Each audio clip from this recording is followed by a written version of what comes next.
Caros irmãos, a paz de Deus.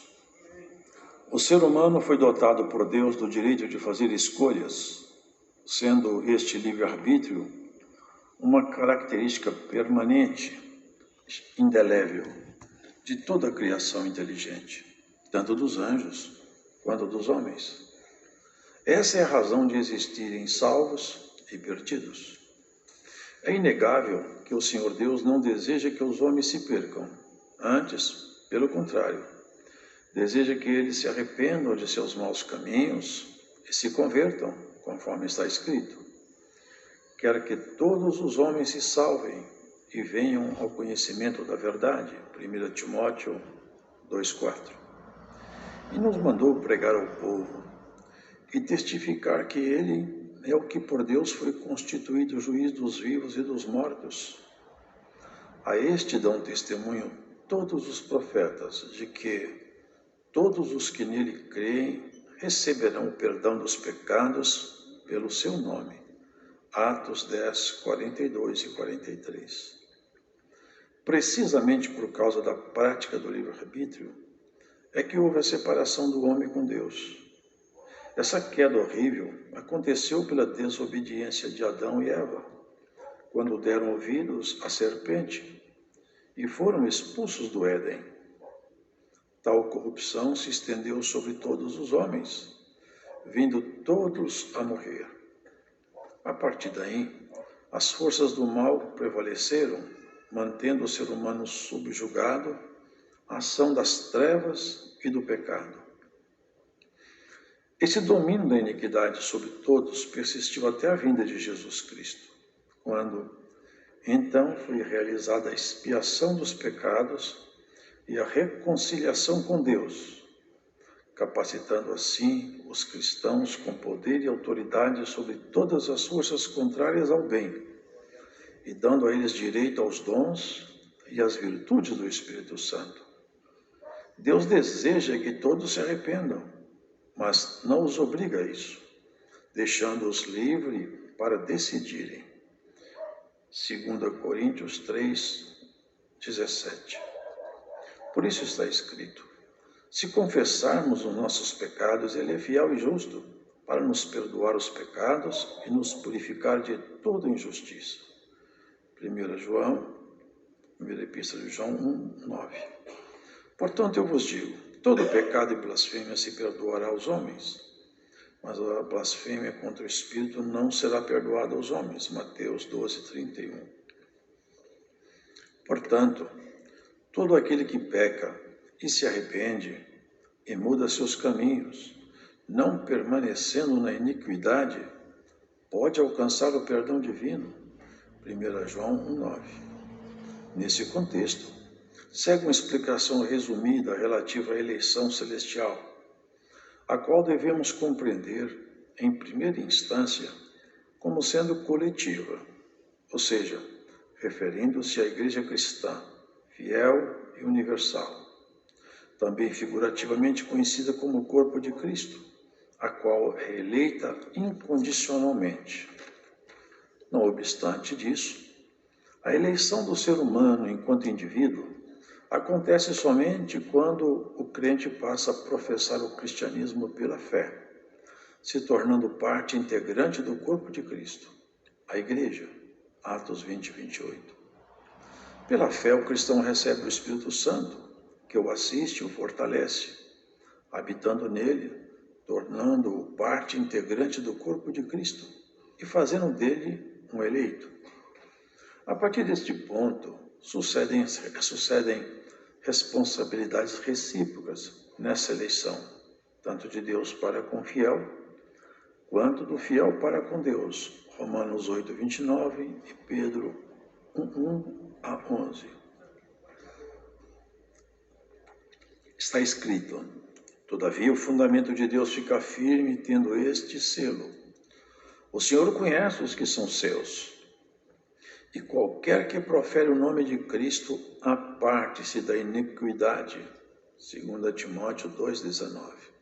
Novamente lemos: ora, numa grande casa não há somente vasos de ouro e de prata, mas há também de pau e de barro, uns para a honra, outros, porém, para a desonra. De sorte que, se alguém se purificar destas coisas, será vaso para a honra, santificado e idôneo para o uso do Senhor, e preparado para toda boa obra. 2 Timóteo 2, 20 e 21. Dessa forma, a eleição incondicional para a salvação e santificação da Igreja de Cristo é entendida que igreja como o corpo espiritual de Cristo, ou seja, o conjunto universal de todos os fiéis santificados, está determinado pelo Altíssimo, sendo imutável. Está estabelecida para sempre e não pode ser revogada. Contudo, o ser humano, enquanto indivíduo, para se assegurar e tomar parte nessa eleição, depende de sua conduta pessoal na fé, devendo manter acesa a chama dessa confiança absoluta em Jesus Cristo.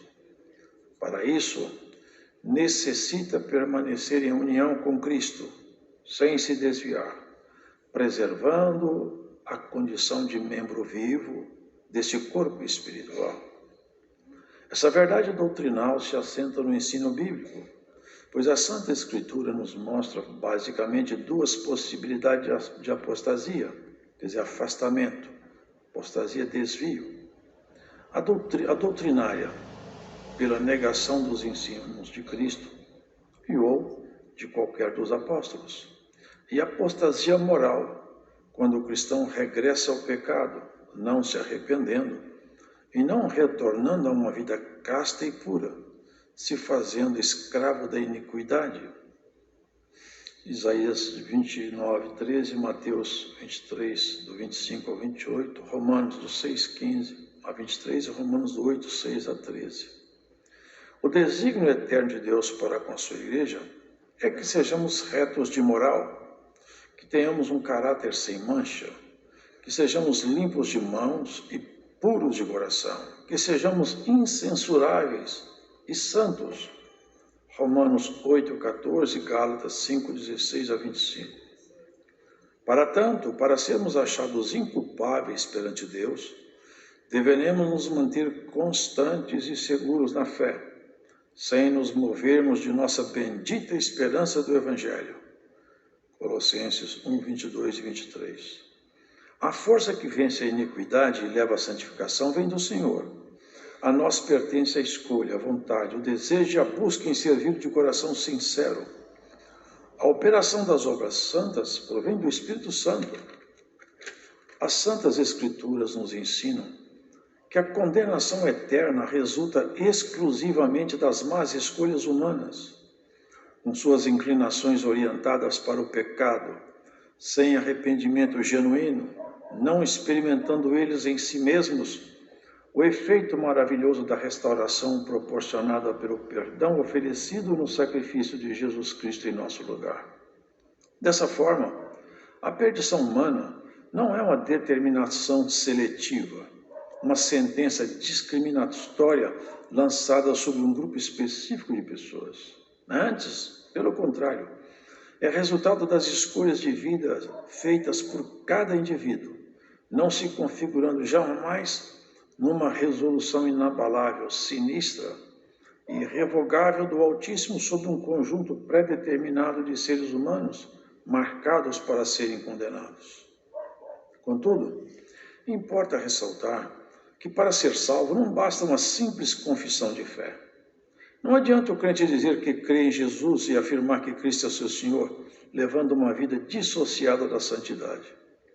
A fé inclui afastamento do pecado, santificação, pela obediência à palavra de Deus.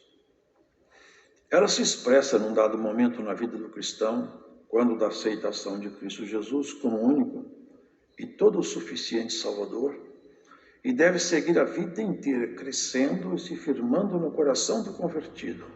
João 1,12, como se lê. Nem todo que me diz Senhor, Senhor, entrará no reino dos céus, mas aquele que faz a vontade de meu Pai que está nos céus.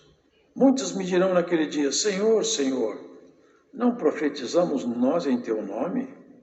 E em teu nome não expulsamos demônios, e em teu nome não fizemos muitas maravilhas? E então lhes direi abertamente: nunca vos conheci. Apartai-vos de mim, vós que praticais a iniquidade. Mateus 7, do 21 a 23. Pode-se até mesmo perder o pouco que se obteve de Deus ao se levar uma vida libertina, porque ao que